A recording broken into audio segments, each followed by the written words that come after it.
Personal computer का विकास क्रम बतलाइए। Evolution of personal computer, किस प्रकार से पर्सनल कंप्यूटर का विकास होगा। पर्सनल कंप्यूटर का विकास संभवतः पहला माइक्रो प्रोसेसर बनने के कई वर्षों बाद K8086 प्रोसेसर के साथ शुरू हुआ। सबसे पहले प्रोसेसर का नाम बताया गया है K8086। पहले के पर्सनल कंप्यूटर में सभी कार्य एक फ्लॉपी डिस्क पर होते थे। पहले सेकेंडरी स्टोरेज डिवाइस के रूप में फ्लॉपी डिस्क इस्तेमाल की जाती थी, जिसमें स्टोरेज कैपेसिटी बहुत कम होती थी। फिर हार्ड डिस्क का आविष्कार हुआ और हमें फ्लॉपी डिस्क की अपेक्षाकृत अधिक मात्रा में डेटा को स्टोर करने वाली एक डिवाइस मिल चुकी थी। प्रथम IBM पीसी में इंटेल 8086 माइक्रो प्रोसेसर लगा हुआ था। तो पहला IBM का जो पर्सनल कंप्यूटर बना उसमें 8086 माइक्रो प्रोसेसर लगा हुआ था। यह 8 बिट प्रोसेसर था जो IBM पीसी के उस समय की आवश्यकता को पूरा करता था। इस माइक्रो प्रोसेसर का मुख्य कार्य डेटा, मेमोरी एड्रेस तथा पॉइंट्स ऑफ इंस्ट्रक्शन को स्टोर करता था। इस माइक्रो प्रोसेसर में यह सुविधा प्रदान करने के लिए यानी डेटा स्थानांतरण व डेटा प्रोसेसिंग के लिए 14 रजिस्टर लगे थे।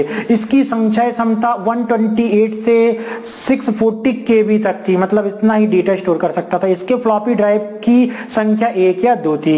इसके अलावा PCXT आया, इसमें 8088 नामक प्रोसेसर माइक्रो प्रोसेसर लगा हुआ था। ये पर्सनल कंप्यूटर का विकास हुआ और आया PCXT आया। इस प्रकार के कंप्यूटर की स्टोरेज क्षमता 640 किलोबाइट थी। अब इसमें डेटा स्टोरेज की क्षमता 640 किलोबाइट हो गई थी तथा माइक्रो प्रोसेसर 8 बिट का था। इसमें फ्लॉपी ड्राइव्स की संख्या 1 या 2 तक थी, लेकिन इस प्रकार के कंप्यूटर्स में हार्ड डिस्क होती थी तथा गणना गति 10 से 12 मेगाहर्ट्ज में थी। इसकी मेमोरी 1 मेगाबाइट तक होती थी तथा इसमें डेटाबेस का आकार 8 बिट तथा एड्रेस बस का आकार 20 बिट होता था। इसके अलावा PCAT आया इसके बाद। इस प्रकार के कंप्यूटर में 80286 नामक प्रोसेसर माइक्रो प्रोसेसर लगा हुआ था। इसमें कुछ अतिरिक्त गुण भी थे, जिनमें से एक प्रोग्राम प्रोसेसिंग की गति तेज होना था।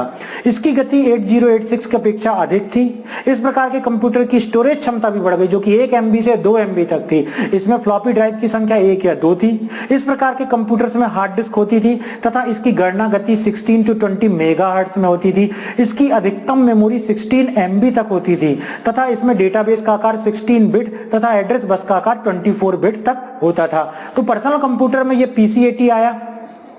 इसके बाद आप इस टेबल में देख सकते हैं इन सारी चीजों के बारे में जो हमने थ्योरी पढ़ी उसे एक टेबल में बतलाया गया है कि सबसे पहले पर्सनल कंप्यूटर आया जिसकी मेमोरी क्षमता बतलाई गई है, माइक्रो प्रोसेसर कौन सा था, फ्लॉपी की संख्या कितनी थी, हार्ड डिस्क थी कि नहीं और गणना कितनी गति करता था। इसी प्रकार से PCXT आया, PCAT आया जिसके बारे में थ्योरी में अभी हम पढ़ चुके हैं।